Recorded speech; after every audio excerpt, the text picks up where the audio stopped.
Hi everyone, it's Darlene. Welcome back for session number 5 in my One Flower 8 Ways series. Today I'm going to be working with distress markers. I tell you, I was very excited when I realized today was distress markers because this is my favorite and it's the medium I recommend for beginners because they're really easy to use. So let's get started. I've got squeezed lemonade and ripe persimmon.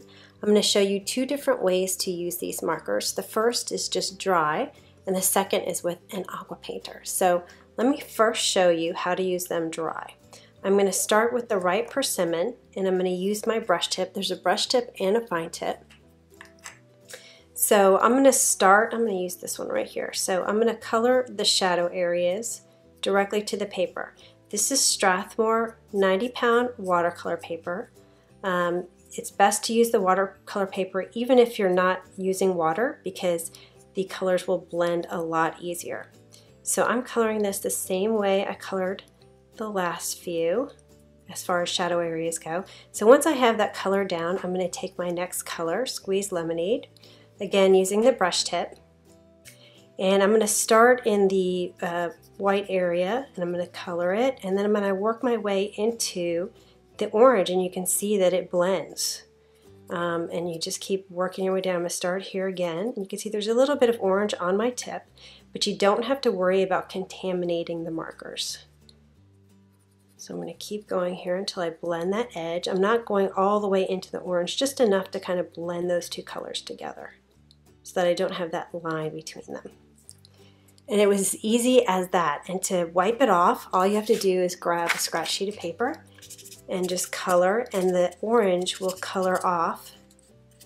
Now mine left a tiny little bit of a stain on the edge of the marker on the very tip, but as you can see, nothing's coming out, so that doesn't really bother me, and maybe that'll wear out over time. But anyway, I thought that worked out really great and it was really super easy. For the second one, I'm going to show you how to use an aqua painter. This is just a barrel that has some water and a brush. This is the Stampin' Up! One. It has 2 in a package. This is the smaller tip. And so as you squeeze the barrel, the water comes out the brush side. So to do this one, I'm going to do the same exact thing I did on this with my orange, which is just lay down my color in my shadow areas. And what I love about using markers is that you can really do small areas easily because you can get a really precise application of color. And that's why I recommend this for beginners. And then I'll take my yellow, and I'm not going to overlap them at all. I'm just going to finish coloring this flower petal where there's white, but I'm not going to blend them. Then I'll take my aqua painter, starting in the yellow. I'm going to start in the yellow and I'm going to move to the orange. And I'm going to stop when I'm in the orange. I have a little baby wipe right here. And then you can go back in and pull it out a little bit more if you want. Again, this is the same technique I've been using on a lot of the watercolors in this series. But as you can see, the color is getting a little diluted. So you're not going to get as vibrant of a look as when you do it the first way I tried it. So you can see the difference there. I prefer this one. It does take a little bit of extra time because you have to kind of wipe off your yellow marker to get the orange off if you want to. So I'm going to go ahead and finish these flowers. Well, actually, let me do one more. I'll do this bottom one. I'm going to do it the same way I did the first one. Color the shadow areas. And then right on the edge of this crease here, because I'll get a little shadow because my petal is kind of rolling around. And then I'll get a shadow behind the petal in front of it. I'll grab my yellow and I'll start here and I'll work my way to the orange and just over that line. And then I'm going to stop. Same thing here. You could actually start in the area that has the orange so you don't have to wipe every time. And then once you wipe, then you can go to the white area. And if you want, you can always add more. So I kind of wiped away a little bit more orange than I wanted to. I'm just going to go back in and add a little bit more orange and blend it with the yellow.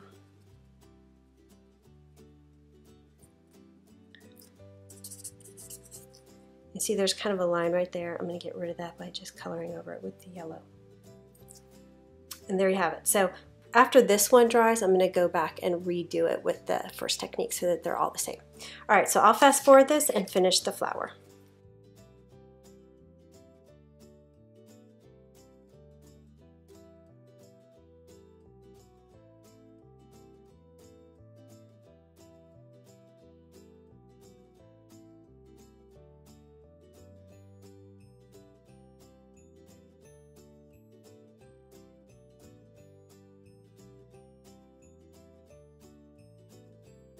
And you can see I'm going over a couple of these a second time because I'm finding that on that second layer it becomes even more vibrant. So I'm just going to add a little bit of extra color on some of these. I'm really loving the way these are looking. All right, actually a few more.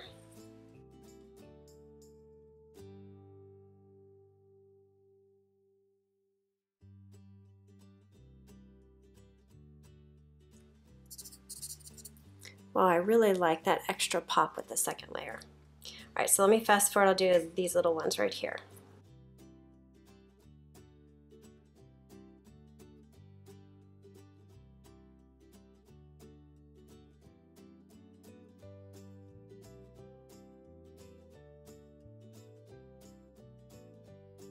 All right, so I just want to show you all the scratching off I did, and you can see that there's no orange whatsoever left on my squeezed lemonade.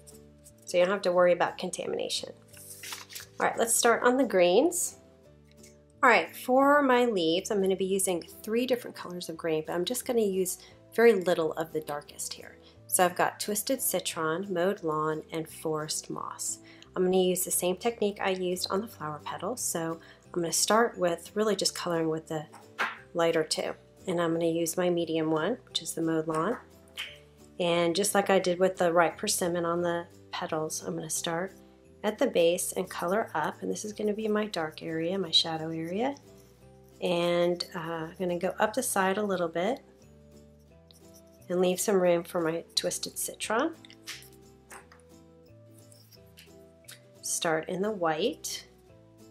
And then as I move, I'm going to color the whole thing first so I don't have to worry about wiping it off as much. And then I'll color the blended areas and kind of pull that in a little bit. Pull that Mowed Lawn in a little bit. And I get a nice blended look. And I have my, actually let's turn this over. Now this is when I'm going to grab my Forest Moss, again the brush tip, and this is going to be a lot darker. So I'm just going to color a tiny little bit in the base. You can see how dark this is. And come up just a little. And then I'm going to take my Mowed Lawn and kind of blend that line.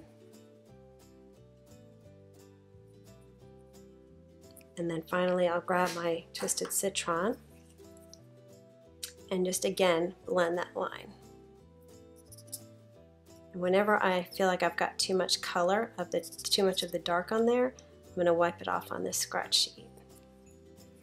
And there you go. All right, so I'm going to color these other leaves the same way, and I'll be right back.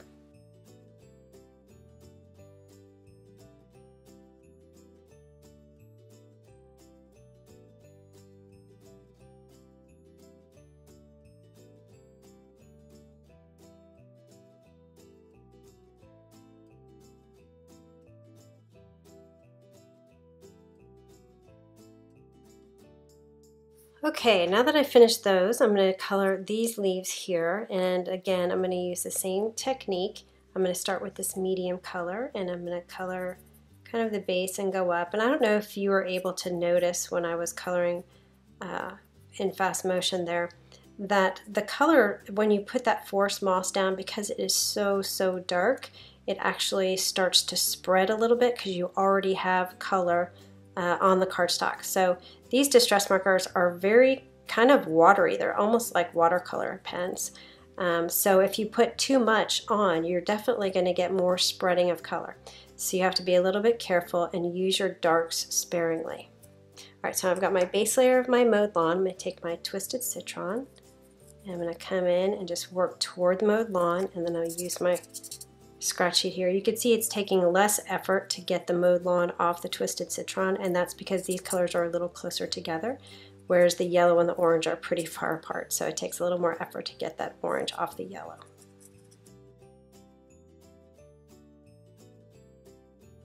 Okay, I've got that done. I'm going to grab my forest moss again with I'm literally like tapping it in because it will spread a little bit on its own, and it is very dark. I don't want it to overpower anything here. And I'm just going to put it in at the very base and kind of go up a little bit on those lines, those veins.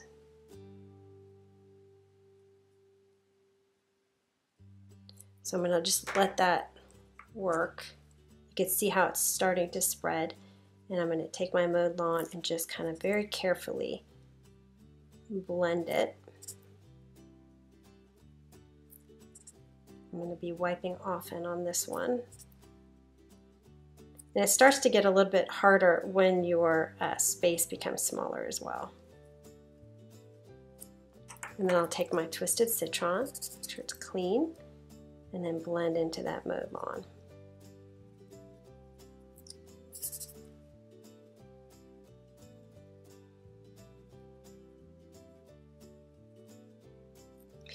Okay, and then I'll grab my forest moss again, and I'm just going to put a little bit on the edge here.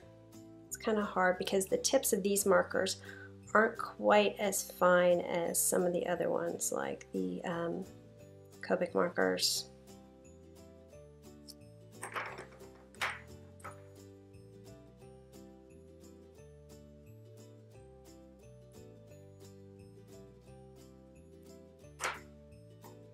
And I've got Twisted Citron here.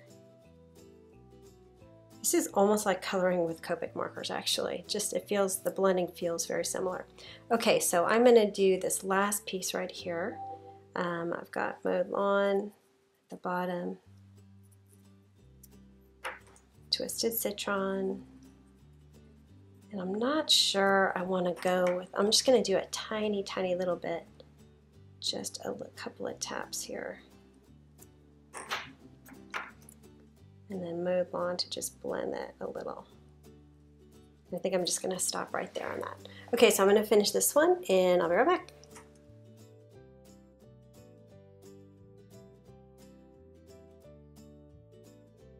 Alright, so this one I need to put dark in, but seriously, this forest moss is going to be a little too dark. So I'm going to try just putting some on my craft mat, and I'm going to pick it up with, I think, mowed lawn. I was going to do Twisted Citron, but I decided not to. Okay, so let's see how this works. So it should come out pretty dark, but not too dark. I like the way that looks.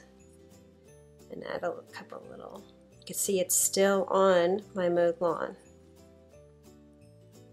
Okay, and then I'll wipe it off. And actually what I'm going to do is I'm going to take my Twisted Citron, because I think I've already covered so much with that mowed lawn, and just kind of fill in that area. Okay, that's about all I can do. So as you can see, the smaller the area gets, the harder it gets to blend these colors together, because the tips are really not very fine. All right, so let's finish this up. I'm gonna do some mowed lawn. Actually, no, I'm gonna do Twisted Citron on my stems.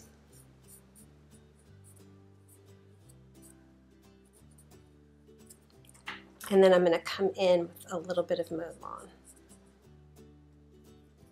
I don't think I'm going to use the forest moss on these stems because they're just a little too small.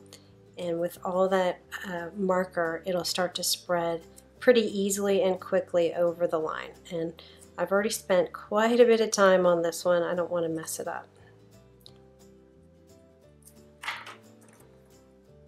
Here's my mowed lawn.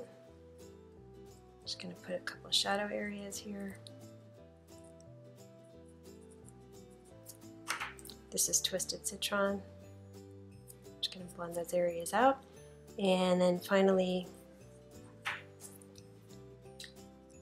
I'm going to start with mowed lawn on this. So I only have two times that I go to the paper with the marker. Once for mowed lawn, and then once for the citron. It's really hard to get in these little small spaces.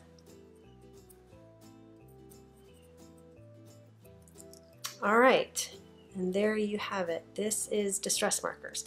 I think that this looks really good compared to some of the other ones. Let me show you. Let's see, I've got Pureless Watercolor, which was the last one I did. There's a little bit more variation color, but you've got some dark, really, really dark areas here. And a lot of this is also going to depend on what colors you use. But again, what I really like about the Distress Markers is that you can apply color in specific areas, and you don't have to worry too much about the water overtaking it and spreading it into areas that you don't want it. Okay, so here's Copic markers. See how those compare. Let me zoom out a little. Oops. Okay, Pureless. Here's the wet Inktense pencils and the dry. To kind of get if you want to pause it here, you can kind of get a close-up of these. Anyway, so I hope you enjoyed that, and I will see you for the next session.